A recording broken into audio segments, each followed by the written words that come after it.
Gusto nyo po ba na magbukas ng negosyo?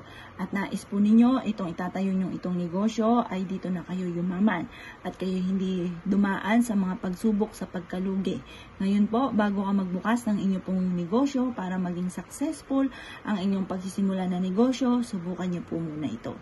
Ngayon, humarap ka sa gawing silangan ng mga bandang alas 7. At pagkatapos ay isulat nyo po ito or i-drawing nyo po ito mga bossing. Ito po mga bossing ko ay star. Yan. Ang star ay liwanag ng ating buhay tungo sa ating tagumpay.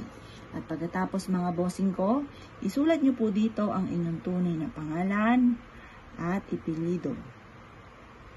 Isulat ang pangalan ng negosyo ng inyong itatayo. Halimbawa po, ang negosyo ko ay Pagyo Pampaswerte Online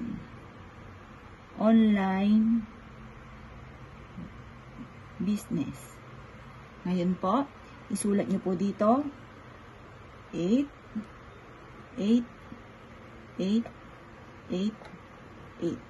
at pagkatapos isusulat nyo rin po dito 8. Ngayon po, sa bawat 8 susulat nyo dito ang hangarin po ninyo.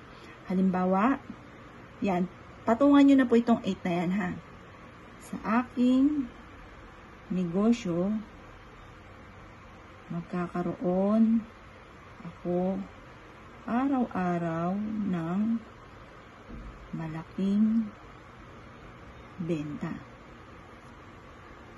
Dito na ako yayaman sa aking negosyo. Tapos, sulat niyo po dito, siksik, liglig, at umaapaw palagi ang laman ng aking negosyo. Tapos, sulat niyo po dito, magkaroon ako ng maayos na negosyo, na empleyado, negosyo at empleyado. Importante po yan, empleyado. Maging honest at masipag sila. Tapos, dito naman, dumugin,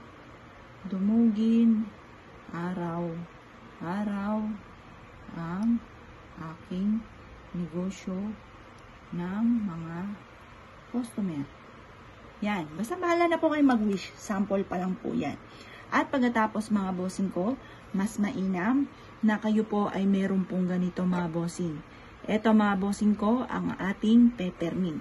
Alam nyo po ba mga bossing ko na ang dahon ng peppermint ay makakatulong para araw-araw kayo na magkaroon ng malaking benta. Yan. Tingnan po ganyan itong ating peppermint. Napakabango po niyan. Pagkatapos, lalagyan natin ito mga bossing ko ng kapranggot na asin. Yan. At pagkatapos mga bossing, ito ibibilad ninyo hanggang alas 8 ng umaga. Makalipas ng alas 8 ng umaga, ito po ay susunugin po ninyo na nakaharap ka sa gawing silangan. Ito po mga bossing ko ay pwede rin na isabit sa may main door po ninyo ng inyong negosyo or ng inyong tindahan. Ito po mga bossing ko ay ugaliin ang sabihin ang mga magagandang salitain kung ano ang ninanais po ninyo sa inyong negosyo. Halimbawa ay magkaroon ako araw-araw ng malaking benta. Ganon ang mga pag-wish na walang gamit na sana, direct to the point. At araw-araw dudumugin ang aking tindahan sa dami ng customer. Siksik-liglig at umaapaw lagi ang aking tindahan sa dami ng laman nito. Ganon mga bossing ko, mga pag-wish mga bossing. At ang mga magiging empleyado ko ay maging honest sa akin at masipag.